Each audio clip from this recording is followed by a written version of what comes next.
En esta oportunidad vamos a ver la asesoría número 10 que va a corresponder al sistema óseo y articular, la segunda parte. Y aquí vamos a ver lo que son lesiones óseas generalizadas, ¿ya? En una primera instancia. Ahora, estas lesiones óseas van a estar divididas en generalizadas y localizadas o focalizadas, ¿ya? Esto es más que todo por eh, la zona en las cuales están estas lesiones. La mayoría de imágenes que vamos a ver en esta clase van a ser imágenes de radiografías, ¿ya? Y una que otra tomografía, pero sobre todo vamos a ver imágenes con patrones radiológicos también clásicos, ¿no? Como hemos visto en clases anteriores, que van a ser importantes, sobre todo en radiología clásica y lo que le van a preguntar en el examen, ¿ya? Entonces, cuando hablamos de lesiones óseas generalizadas, estamos hablando de la pérdida de la densidad ósea en primer lugar, lo que vendría a ser la osteopenia. Después, el aumento de la densidad ósea, que vendría a ser la esclerosis. Entonces, cuando vemos desequilibrios o de alguna manera alguna aberración en cuanto a la densidad, podemos hablar de osteopenia o de esclerosis, ¿no? Osteopenia es una disminución y esclerosis es un aumento, ¿ya? Cuando hablamos de densidad ósea.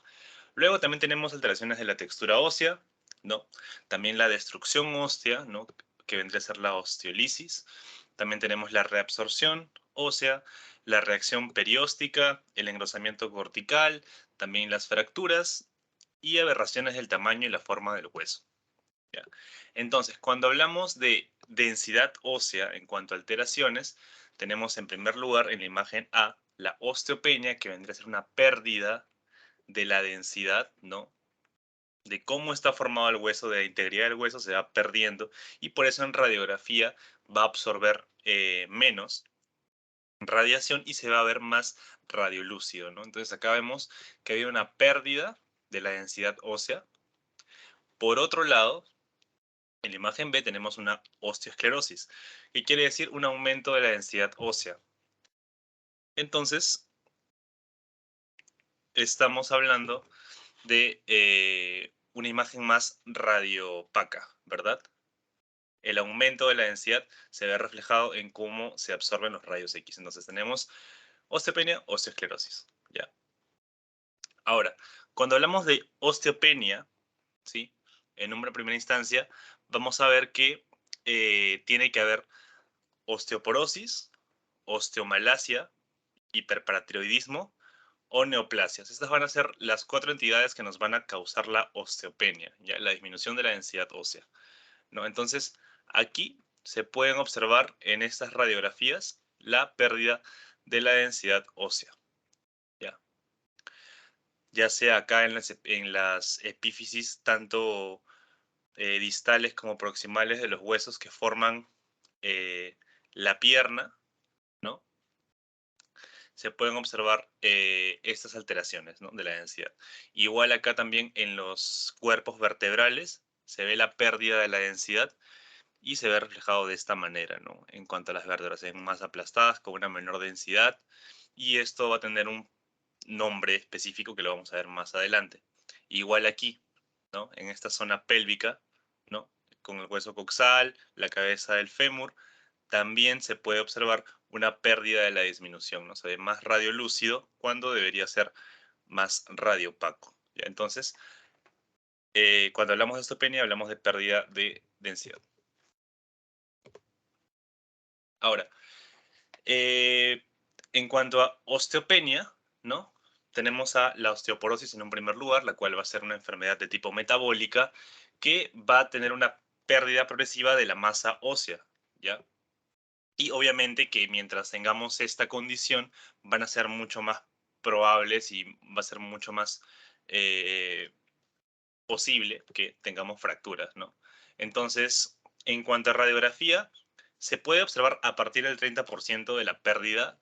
Sin embargo, se hace bien marcado y súper evidente cuando tenemos más del 50% de la pérdida ósea y también va a tener más significancia clínica ya que va a ir acompañado de síntomas, ¿no? Síntomas y signos evidentes, ¿ya? Sin embargo, desde el 30% se puede observar en radiografías, ¿ya? Ahora, vamos a ver que En cuanto a osteoporosis, tenemos la clasificación. Esta clasificación va a ir de acuerdo a lo que abarca la enfermedad, ¿no? Tenemos, en primer lugar, la generalizada, ¿no? Que va a afectar a a la mayor parte del esqueleto, y también los extremos proximales de los huesos largos, ¿no? En caso de los huesos de los dedos, ¿no? Los huesos del brazo, miembro superior, miembro inferior, ¿no? Todos esos van a estar incluidos en la generalizada. En cuanto a la regional, va a afectar a una parte, a un segmento del esqueleto.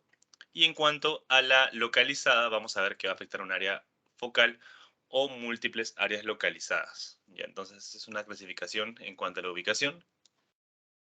Vamos a ver que las causas principales de la osteoporosis generalizada, en primer lugar, va a ser la edad, ¿no? La edad senil y posmenopáusica.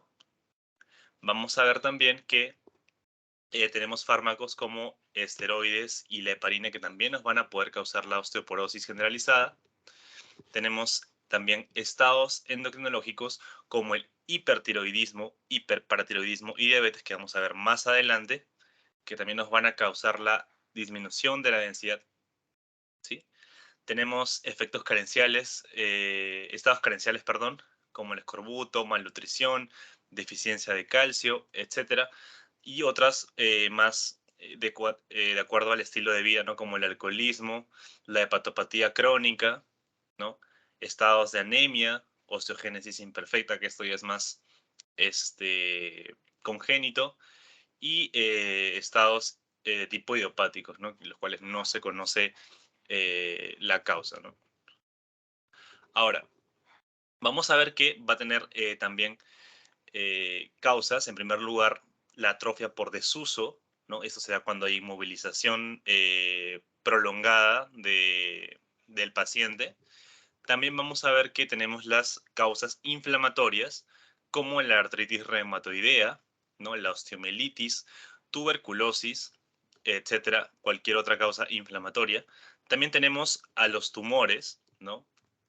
Al síndrome de distrofia simpática refleja, parálisis muscular, también la enfermedad de Payet, ¿no? Que es una fase de osteoporosis circunscrita que vamos a ver más adelante. También la osteoporosis regional migratoria y osteoporosis de cabeza femoral, que es una variante, ¿no? De la osteoporosis. Entonces vamos a ver que tenemos signos radiográficos evidentes en osteoporosis. En primer lugar, la osteopenia, ¿no? Que se va a ver reflejado como radiolucideces en las zonas en las cuales no debería haber radiolucidez. También tenemos la localización predominante en lo que es el esqueleto axial, ¿no? Columna y pelvis, y en los huesos proximales de las extremidades, ¿no? Tanto en los fémures como en los húmeros, ¿ya? Y en cuanto a las vértebras, vamos a poder observar osteopenia, ¿no? También la estriación vertical de las trabéculas óseas, también el acuñamiento anterior de los cuerpos vertebrales, mejor observados en lo que vendría a ser la columna dorsal, ¿no? También la biconvexidad de los cuerpos vertebrales debido a la presión del núcleo pulposo. Entonces acá vamos a ver que hay una preservación de los bordes, lo cual va a originar el aspecto de vértebra de pescado.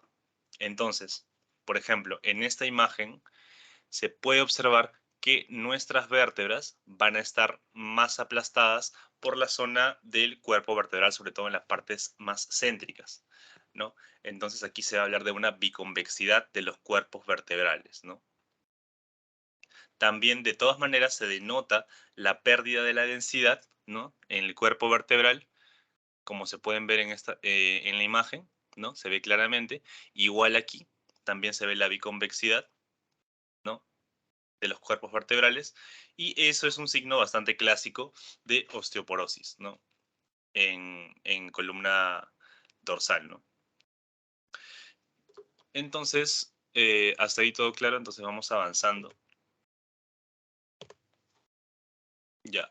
Tenemos también lo que es la osteoporosis regional y también tenemos los signos radiológicos, ¿no? Tenemos la pérdida de la densidad ósea en las zonas que están marcadas con las flechas, ¿no? Sobre todo en la epífisis distal en este caso, del fémur, ¿no?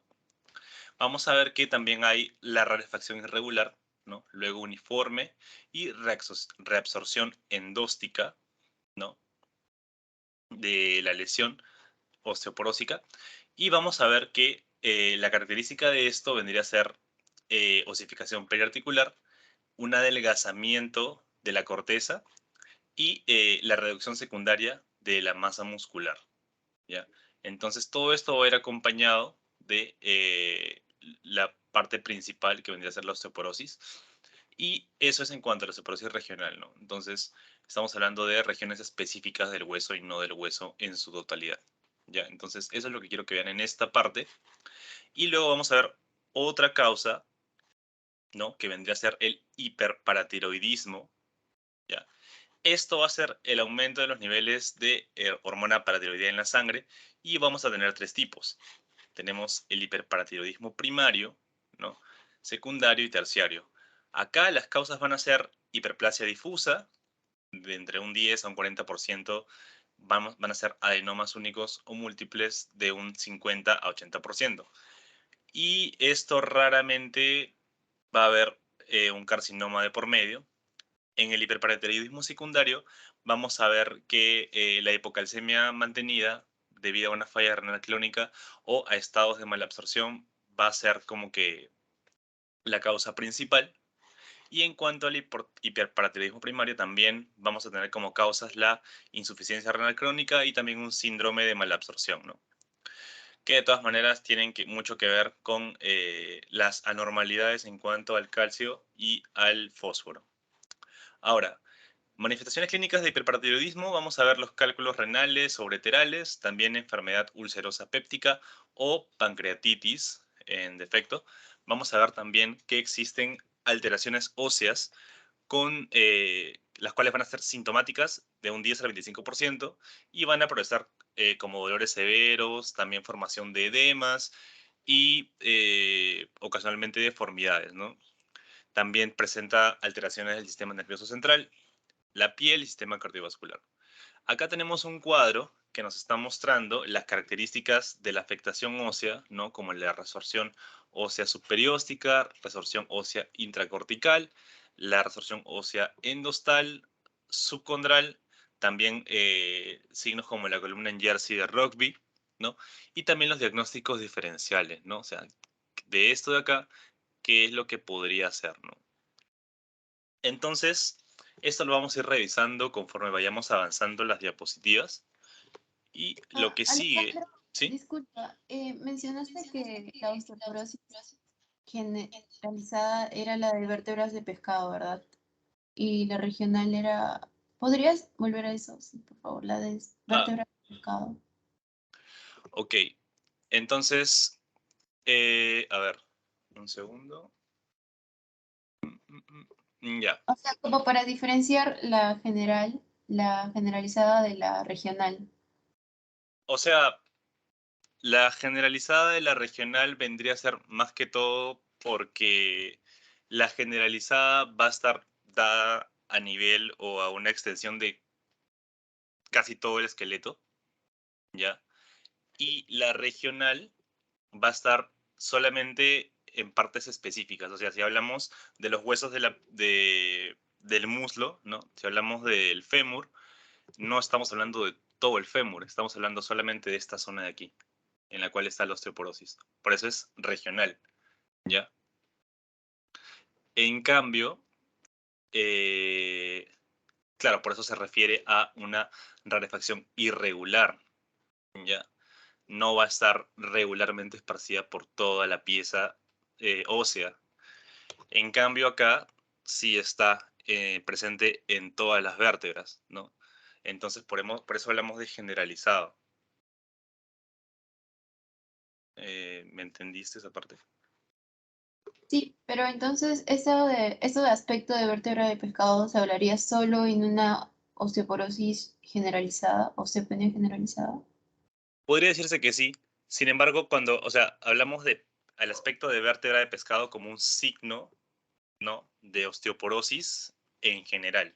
Ya cuando hablamos de osteoporosis y hablamos de una localización, o mejor dicho, cuando estamos viendo osteoporosis en el segmento, a ver, de la espina dorsal, por ejemplo, hablamos de aspecto de vértebra de pescado. No quiere decir que sea como que, o sea, sí es un aspecto general de la osteoporosis, pero no quiere decir que siempre vaya a haber en la osteoporosis generalizada. O sea, puede ser que sí haya como que no haya, pero siempre es algo clásico. Entonces, sí se podría decir que es general, de verdad. En cambio acá es como que más localizado, ¿no? Osteoporosis regional, que está solamente en una región, no está en todo el cuerpo. Pero sí, el aspecto de vértebra de pescado sí es un signo clásico y, claro, tiene que ver con la clasificación generalizada, ¿no?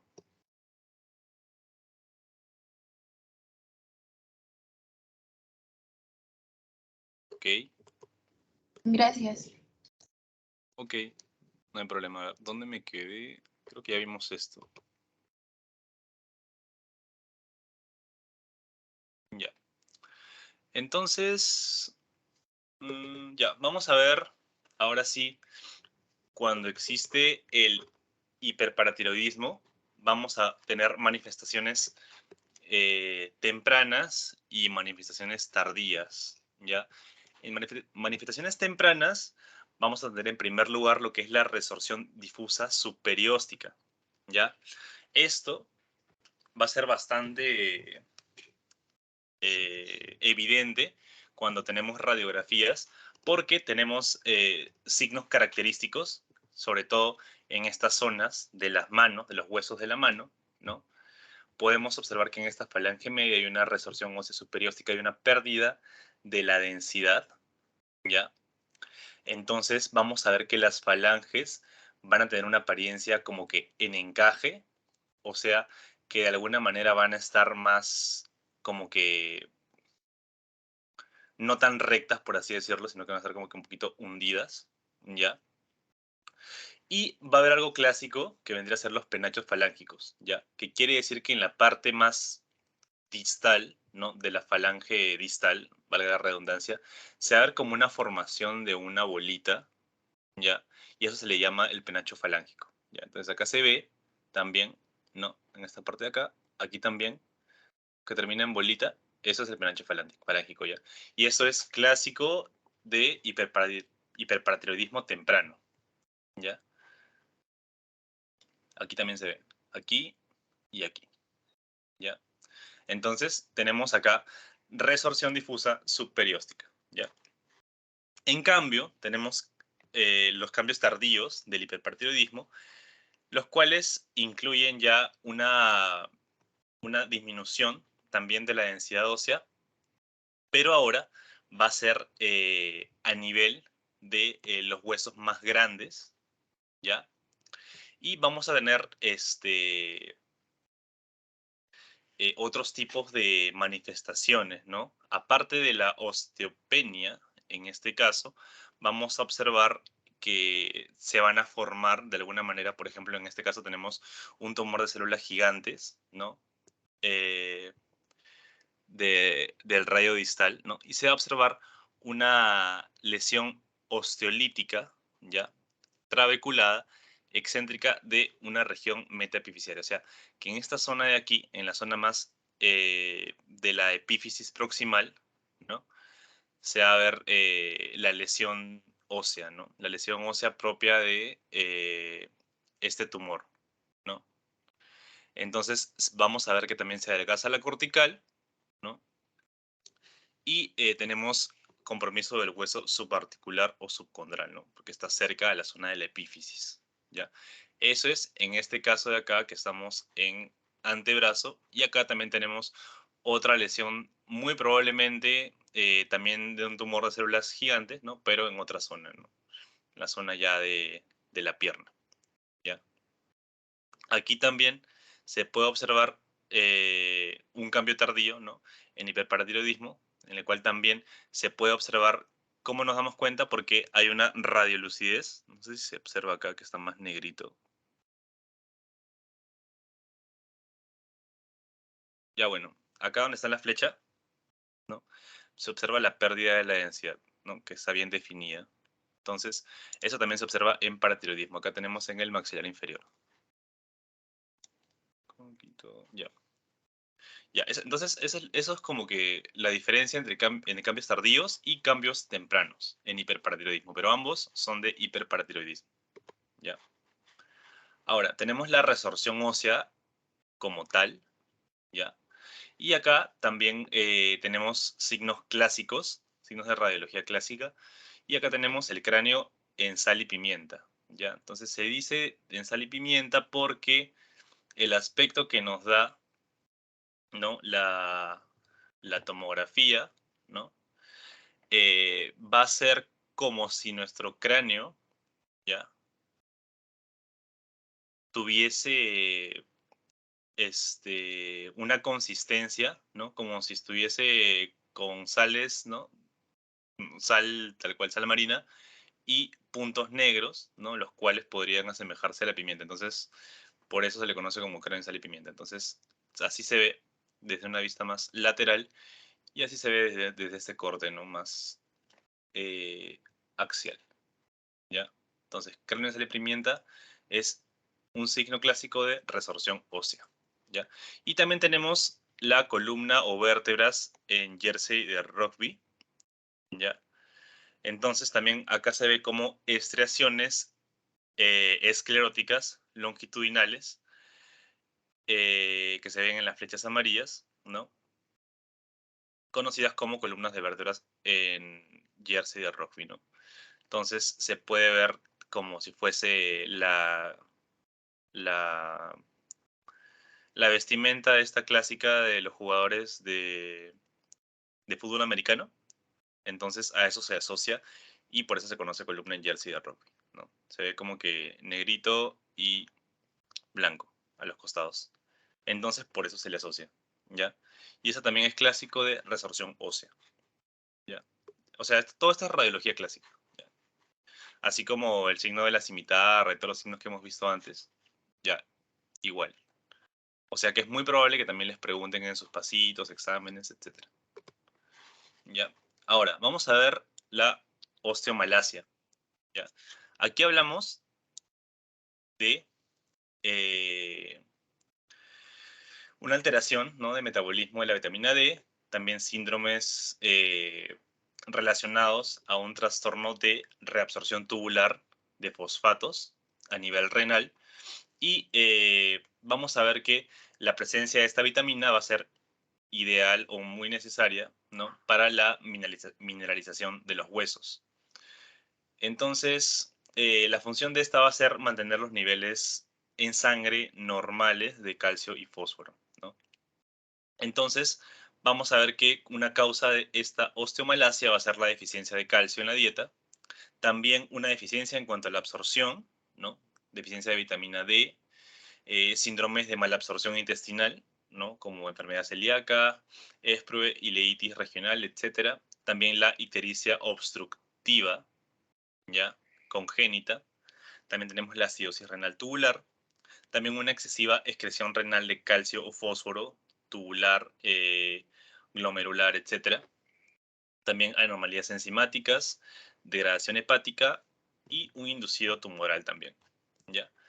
Entonces, en cuanto a manifestaciones clínicas, tenemos dolor, algunas veces es un dolor más grave, ¿sí? Y sobre todo se concentra en la zona lumbar, ¿no? La zona de la pelvis y en las piernas. Y también en ocasiones puede haber sensibilidad dolorosa en zonas de la tibia y peroné, ¿ya? Vamos a ver que también hay deformación ósea en la zona pélvica y en las piernas, y estas de acá pueden ser evidentes, o sea que vamos a empezar a ver que de alguna manera como que el hueso se va a ir como que doblando, ya lo que es recto se puede ir como que torciendo, ya. Entonces vamos a encontrar también espasmos tetánicos y fracturas espontáneas, ya. Entonces eso también apoya bastante a lo que es la fragilidad del hueso. Signos radiológicos, tenemos en los huesos largos el adelgazamiento, ¿no? Y la pérdida de la definición de la corteza.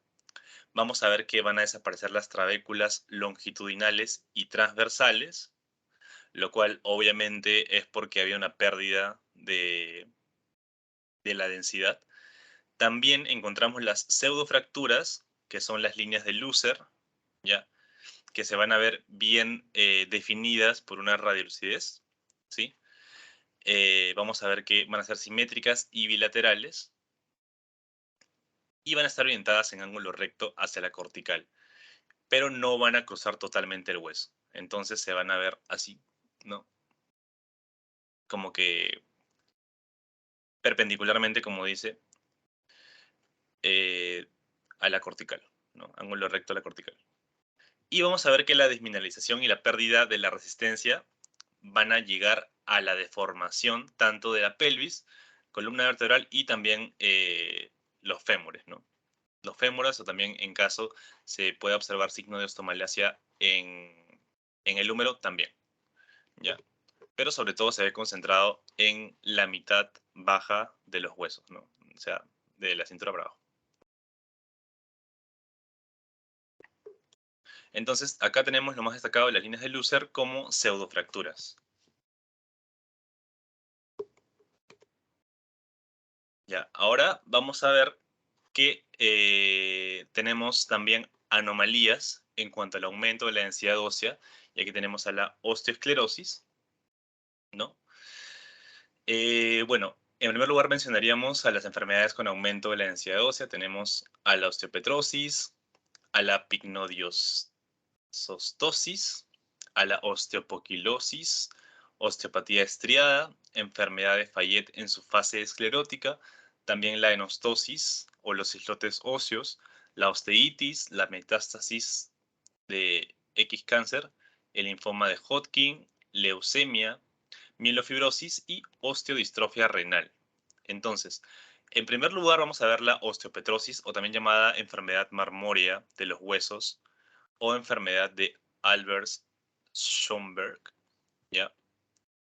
Entonces, aquí va a haber algo bastante clásico que siempre van a escuchar y siempre van a leer, que se habla de un hueso dentro del hueso, y esto se dice porque en algunos casos se puede observar, ¿no? Como si hubiese un hueso dentro del hueso, pero todo va a denotar a que hay un aumento de la densidad ósea muy evidente, ¿ya? Así se va a poder observar en las radiografías, ¿no?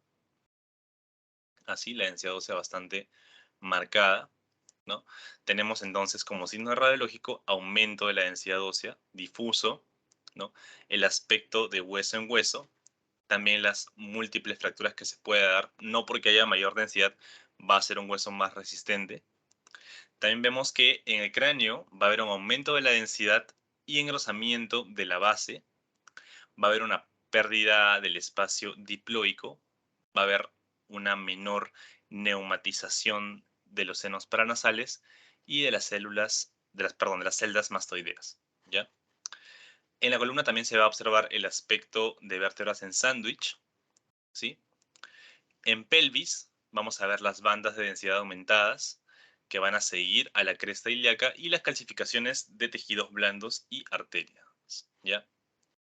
Entonces, en esta radiografía, ¿no? Tenemos a un paciente en incidencia frontal, ¿no? Y aquí se va a ver el adelgazamiento del diploe, ¿ya? Y vamos a ver bien también que hay una escasa neumatización de los senos frontales, y en la incidencia lateral de este cráneo se observa también escasa neumatización de los senos maxilares, ¿ya? Aquí en osteopetrosis se puede observar también en una incidencia posterior-anterior, ¿no? El aumento de la densidad ósea en todos los huesos de la caja torácica, al igual que en esta parte de acá se puede ver lo que es el hueso en hueso, como si tuviésemos dentro de este hueso coxal otro hueso coxal, ¿ya? Y a eso se refiere a la frase esta que dice hueso en hueso, ¿no? Acá también de todas maneras se puede observar en el fémur, ¿no? También como si hubiese otro hueso dentro. Y aquí se ve la columna en sándwich, ¿no? También clásico de osteopetrosis, ¿ya? ¿Ya? Esto es muy probable que les pregunten y que esté, o sea, relacionado a osteopetrosis de todas maneras, ¿ya? Hueso en hueso, columna en sándwich y aumento de la densidad total en todos los huesos, ¿no? Y acá, obviamente, la diferencia en cuanto a esto es que esto es resorción, o sea, esto es por pérdida de densidad, y esto es por aumento de densidad, ¿ya? ahora sí vamos a ver lo que es la enfermedad de Payet o la osteitis deformante, y acá es en fase esclerótica. Entonces, vamos a ver qué es la inflamación del hueso y la deformación secundaria que va a ser producida por esto, ¿no?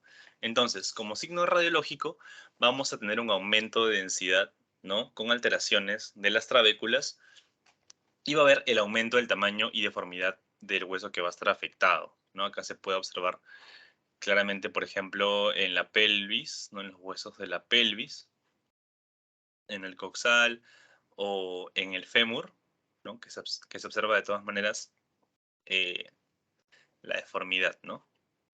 Vamos a ver también que en cuanto al cráneo, vamos a tener una apariencia algodonosa, más o menos densa, y va a haber un aumento o un engrosamiento de la bóveda craneal, ¿ya? En cuanto a la columna, vamos a ver que esto se va a presentar como la típica vértebra de marfil, pero esto no va a ser determinante en este diagnóstico de la enfermedad de Payet, pero sí aparece como un signo.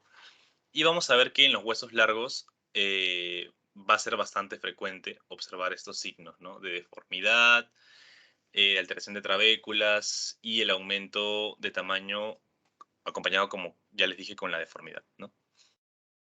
Entonces, aquí tenemos un hueso normal, un hueso de un paciente sano, ¿no? Y aquí vamos a ver que tenemos, por otro lado, el hueso con la enfermedad de Payet, ¿no? Entonces se puede observar la lesión esclerótica, ¿ya? Y observamos una lesión lítica, ¿no? A nivel de la tibia, ¿ya? Entonces va a haber lisis en esta zona de acá, ¿no? Pérdida, pero de todas maneras va a haber esclerosis, ¿ya?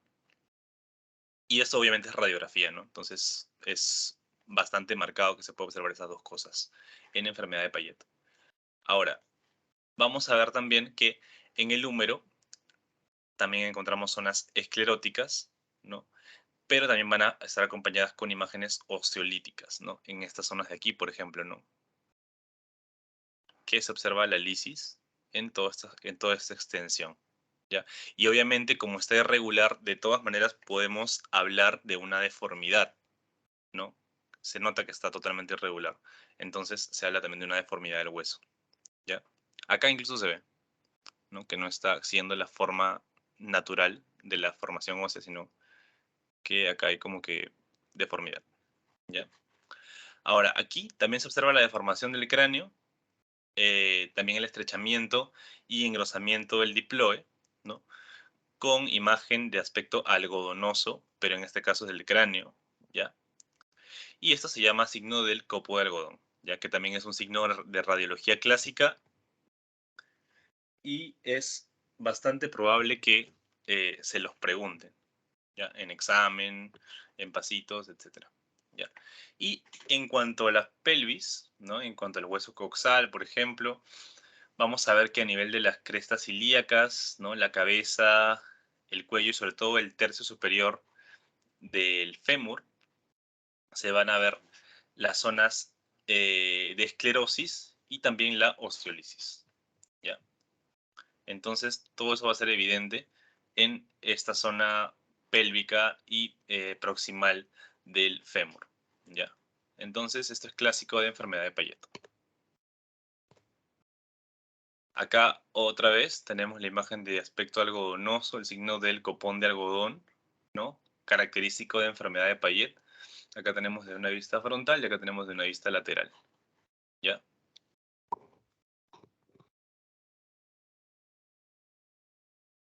Ahora, vamos a ver lo que es la vértebra de marfil, que va a ser un aumento de la densidad a nivel de una de las vértebras. Esto no va a ser patognomónico, como ya dije antes, ya no va a ser determinante ni súper característico de la enfermedad de Payet, ya que también puede estar presente en metástasis de algún tipo de neoplasia. Y vamos a ver que se diferencia en que la vértebra de marfil, la cual va a estar producida por la enfermedad de Payet, va a ser una vértebra que, aparte del aumento de la densidad, ¿no? Va a estar aumentada de tamaño ligeramente, ¿ya? Y esto se observa mayormente en niños. Entonces acá se puede observar la vértebra de marfil, que también es un signo clásico y está asociado a enfermedad de Payet, entonces también puede ser evaluado. Y las causas vendrían a ser en niños el linfoma no Hodgkin, el neuroblastoma, el meduloblastoma, sarcoma de Ewing, etc. Y en adultos, enfermedad de Payet, linfoma, metástasis ósea e infecciones osteoarticulares. ¿Ya? También tenemos la metástasis osteoblásticas, ¿ya? Y esto va a ser producido principalmente por el carcinoma de próstata, ¿ya? Y estas metástasis osteoblásticas no necesariamente van a estar en esta zona de las vértebras lumbares, sino también pueden estar alojadas en las zonas, en la zona pélvica, ¿no? Alrededor de toda la zona pélvica. Siempre cuando hay metástasis de algún cáncer, va a estar en primera instancia en los órganos cercanos, ¿no? En este caso, en las partes óseas cercanas, ¿ya? Y en cuanto a aspecto radiológico, vamos a ver una densidad aumentada, obviamente, ¿no? Depósitos nodulares de tamaño variable. Vamos a ver que en cuanto a las vértebras va a haber una esclerosis, ¿no? De un pedículo, o sea, la vértebra tuerta también llamada, ¿no? O un aumento de densidad difusa, que es la vértebra de marfil, ¿no?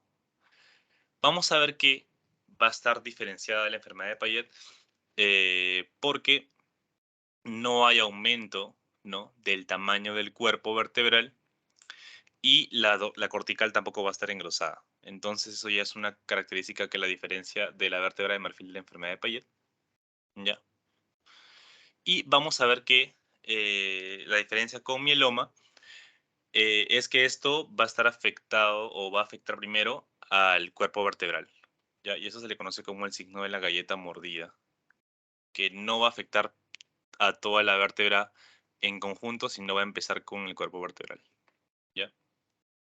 Y bueno, esto de acá va a ser más común en lumbares, ¿no? Pero eso no quiere decir que pueda darse a nivel de coxal o partes proximales de la epífisis del fémur, ¿ya?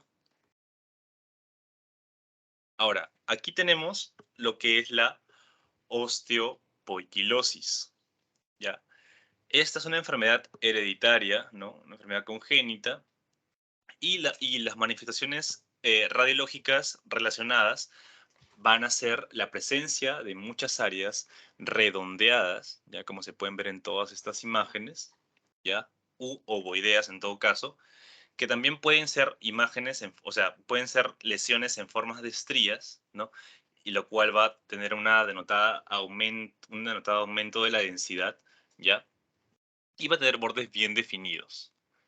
Va a estar bastante difuso y simétrico, y pueden contener un centro radiotransparente o radiolúcido, ¿ya?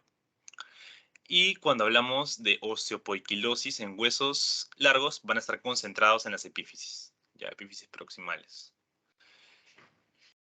Y raramente en lo que vendría a ser la parte de la diáfisis. Entonces, esta osteopoiquilosis también va a estar bastante relacionado con la zona pélvica, ¿ya? Y todo lo cercano a la zona pélvica. Entonces, aquí se puede observar en radiografía osteopoiquilosis, ¿no? Claramente. Y acá se ve en tomografía también, ¿no? La osteopoiquilosis, la forma de las lesiones que son características de esta alteración.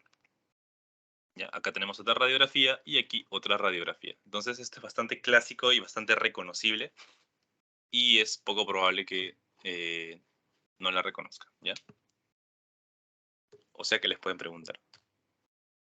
Ahora, esas fueron las generalizadas y ahora vamos a ver las localizadas, ¿ya? Vamos a ver que tenemos, en cuanto a esclerosis, lesiones localizadas.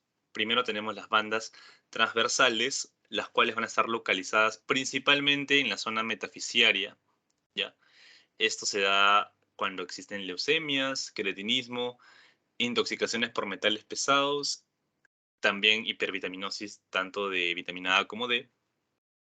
También tenemos las bandas reticulares longitudinales paralelas al córtex y corticoperiósticas, ¿ya? Las cuales van a estar relacionadas con sífilis juvenil o sífilis terciaria, la osteoartropatía hipertrófica juvenil, osteomielitis micótica crónica. Y también tenemos los focos de radiotransparencia, ¿no? También esclerosis en forma de parches y de una forma indiscriminada. Pueden localizarse en la epífisis cuando son infartos óseos, en la metáfisis cuando también son infartos óseos, o también hablamos de osteomielitis de Garre, absceso de Brody, diafisiaria corticoperióstica, como el osteoma osteoide. Entonces, aquí vemos un infarto óseo y se puede ver porque vemos estas pequeñas radiopacidades en forma de puntos o en forma de motas, sobre todo localizadas en las zonas más cercanas, ¿ya? Más cercanas a lo que vendrían a ser las epífisis, ¿ya? Igual aquí se puede observar esta mancha más clara, esta mancha más radiopaca, ¿no? Que está cerca a la cabeza del fémur en la zona epifisiaria. También estamos hablando de un infarto óseo, ¿no? Entonces, vamos a ver que a nivel de metáfisis, ¿no? En el cuello del fémur, ¿no? En la transición de lo que nos referimos a epífisis y diáfisis, ¿no? Vamos a encontrar la lesión esclerótica ovoide de bordes precisos a nivel de esta falange proximal, ¿no? De dedo medio también observamos imágenes escleróticas, ¿no? 3 puntos, como les dije, ¿ya? Que van a corresponder también al infarto óseo. Entonces, así es como se ve radiológicamente hablando, ¿no? Tanto en el fémur como en la falange media, ¿no? Acá, por ejemplo, observamos que en estos pacientes con leucemia también se pueden observar las bandas escleróticas transversales, ¿no? Clásicas de leucemia. Entonces, vamos a encontrar que son bandas radiolúcidas finas, transversales, que se ubican sobre todo en la zona metafisiaria y van a ser un hallazgo bastante común y sugerente de leucemia a partir de menores de 2 años, ¿no? O en pacientes de la edad preescolar, ¿no? Vamos a ver que en pacientes menores de 2 años la especificidad va a disminuir y pueden observarse en otras enfermedades crónicas que también alteren la osteogénesis. Entonces, aquí podemos ver, ¿no? Las bandas transversales, ¿no? Como estamos hablando de pacientes pediátricos o pacientes en edad preescolar, es muy eh, probable que lo encontremos cerca a las zonas de osificación, ¿ya? Sin embargo, se pueden observar las bandas radiolúcidas, ¿no? Como se observa acá. Bandas radiolúcidas son signos de leucemia, ¿ya? Ahora, también tenemos lo que es la sífilis juvenil, y acá también se puede ver en esta radiografía, ¿no? Que está tomada en una incidencia frontal y también lateral, y podemos observar en la pierna zonas con esclerosis lineales que van a corresponder a sífilis juvenil. Entonces, eso también les pueden preguntar, ¿ya?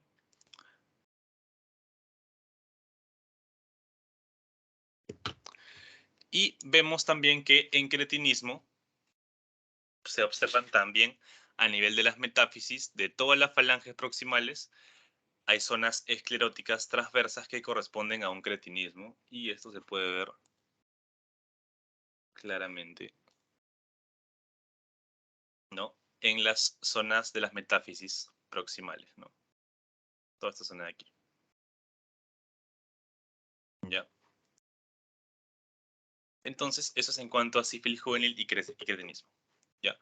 También tenemos lo que es la osteomielitis micótica crónica, ¿ya? Acá tenemos imagen mixta, ¿ya? Con zonas escleróticas que van a comprometer los 2 tercios superiores de la diáfisis, mientras también evidenciamos en el tercio inferior una disminución de la densidad ósea, como se ve más radiolúcido, y esto corresponde a la osteomielitis, ¿ya? Y cuando hablamos de destrucción ósea, lo que principalmente podría ser, ¿no? Puede ser metástasis osteolítica, mieloma múltiple, ¿no? También tenemos las leucemias, histiocytosis, enfermedad de Payet o la osteomielitis. Y aquí se observa, ¿no?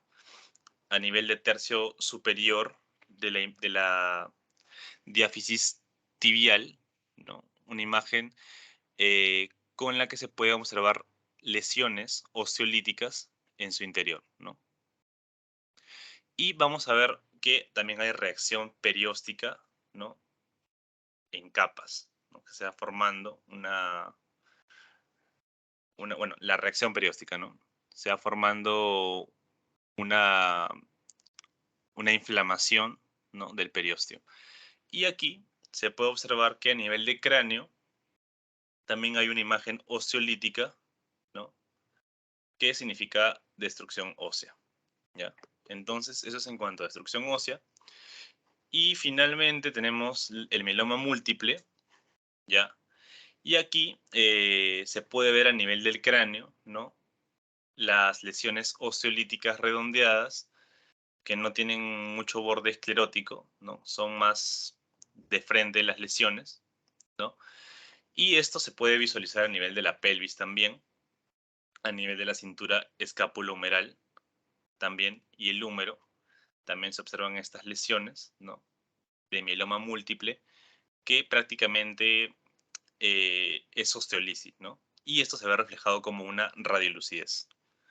Entonces, se pueden observar estas lesiones, ¿no? Acá también en este corte de vértebra se observa el mieloma múltiple, ¿no?